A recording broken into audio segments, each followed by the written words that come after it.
So what I'm thinking about, the way I'm thinking about this could potentially be the end of smart wallets. So I was telling Nour the other day about that I'd seen like a tweet that the new multi-collateral DAI is going to have meta transactions like built into it so that you don't need to use ETH to pay for gas. And he was like, what are you talking about? Like, that's such a big deal. Where did you see that? So we kind of dug into it more, and he explained to me that like, and we looked at the code. It's actually pretty short, but he explained to me that like it's got really huge implications for how people can build on MakerDAO once the NCD comes out. So surprisingly, there's zero documentation about this online from the Maker team except for the source code itself, which is, as you said, it's very like short.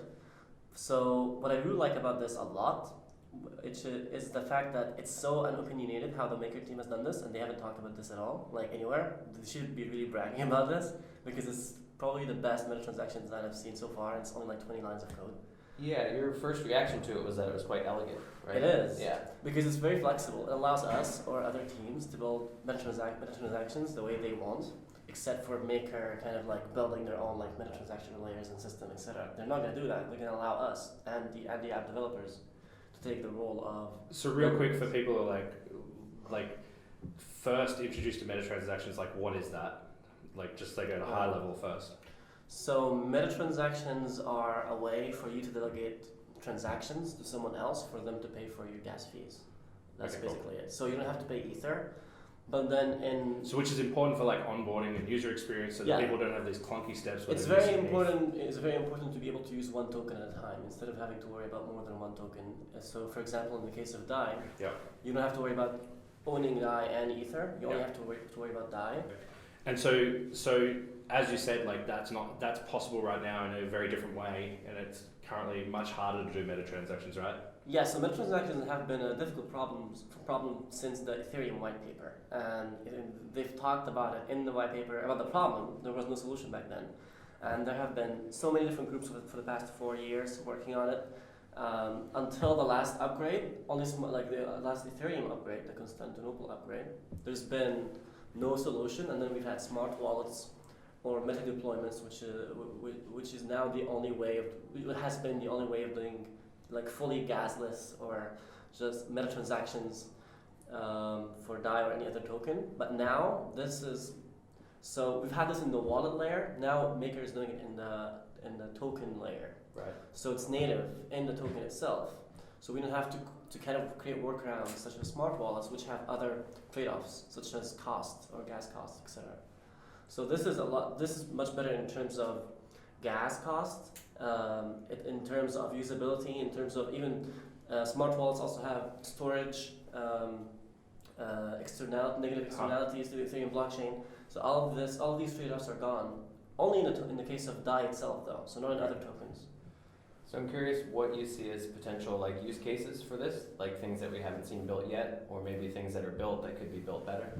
So what's really cool about this is the fact that we can also have existing wallets work seamlessly with meta transactions, such as MetaMask, for example. Okay. So in smart wallets, because your balance is actually held by a smart contract, it doesn't show in like traditional wallets such as MetaMask.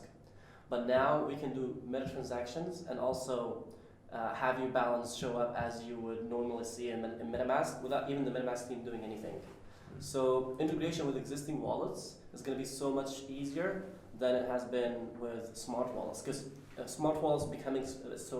traditional wallets becoming smart wallets requires rebuilding the entire client or the entire wallet itself. So we don't have to do this. So it sounds like a bit of a leapfrog opportunity for existing wallets to go from where they are now to meta transactions without having to. Yeah. Without also the downsides, the negative externalities to the Ethereum blockchain, such as storage, as well as the gas cost for deploying smart wallets before, which has been the biggest downside of using smart wallets. So now we don't have this. Now you just do meta transactions, and by default you can do it in DAI. So the way I'm thinking about this could potentially be the end of smart wallets. And I've been really the biggest proponent of smart wallets. Okay. I've told myself before, and I've had like this huge like article about like the fact that smart wallet standard is going to replace token standards, and now it's actually the other way. So this is like a token change that's enabling this instead of a smart wallet standard like I was predicting. But I think the way Maker has done it is far superior to any other way we could have done it in smart wallets. I see. The problem is that it's inapplicable to other tokens. Smart wallets allow this to happen for any token. Right. But we need each and every token to implement this I see. and to migrate their contracts, which smart wallets do not require. Right. So we can just implement a feature, apply it to everything. We don't need some developers of a token contract like Maker to do this.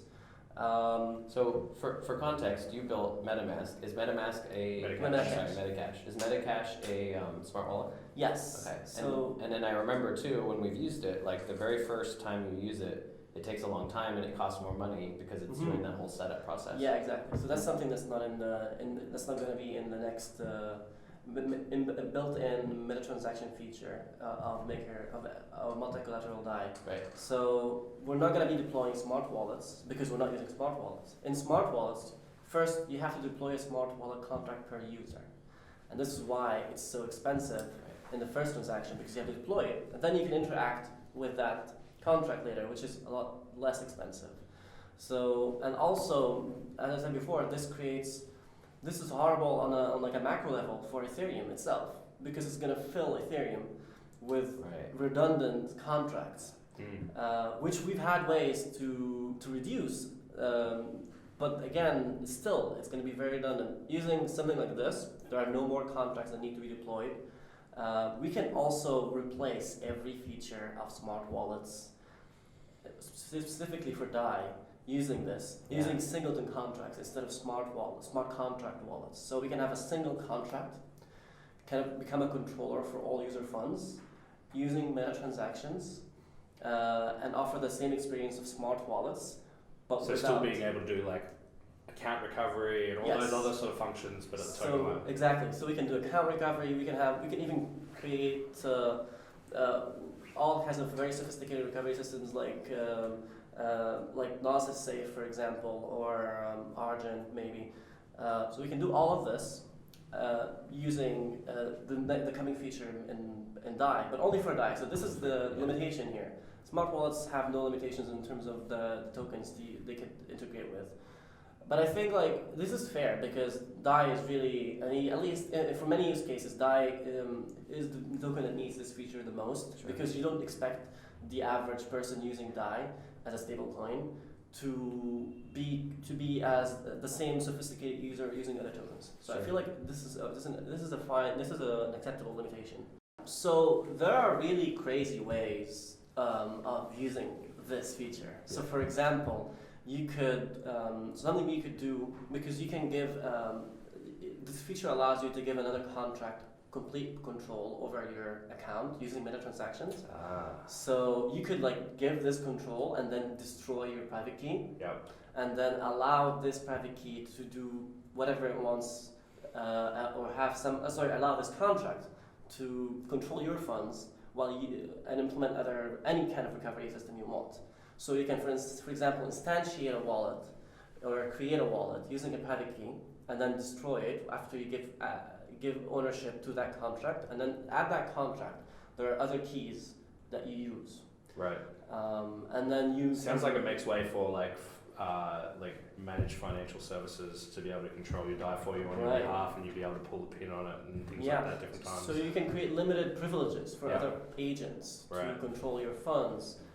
Or maybe interact with certain contracts under certain conditions to also protect your funds as a user. Same way you do with smart wallets, except that it's a single contract that does this for everyone.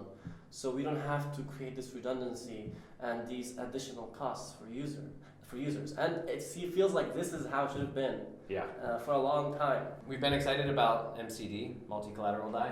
And like we're focusing a lot on the new collateral we can offer. But like there's this thing going on under the surface that is not being acknowledged in the conversation. And it's actually going to make a huge difference in how people are building on DAI. And I'm surprised why the Maker team hasn't been talking about this a lot, because the code is beautiful, and also like it's so short. Anyone can read it. It's getting so No, it's beautiful. It is beautiful. beautiful mind over here. It is beautiful. It's so beautiful because every other implementation I've seen is far more complicated. Yeah. And this is not a standard. Like this, they're not following any standard. They just came up with this. They just set the standard. Yeah. I'm surprised they're not bragging about this. They really should, and they really should be explaining this, in my opinion, more to the community. Yeah. Because definitely, I mean, multi-collateral DAI is coming soon, I think. So it's very important for people to start seeing this. So stuff like the Metacash wallet that I built before, the main complaint and the main negative reviews we've had on Google Play Store were high fees for the first transaction. So I'm very sure if this kind of improvement in the case of that wallet is going to create a tremendous improvement for users. So a lot more developers should know about this, and we should have more explanations of this feature by the maker team than just the source code.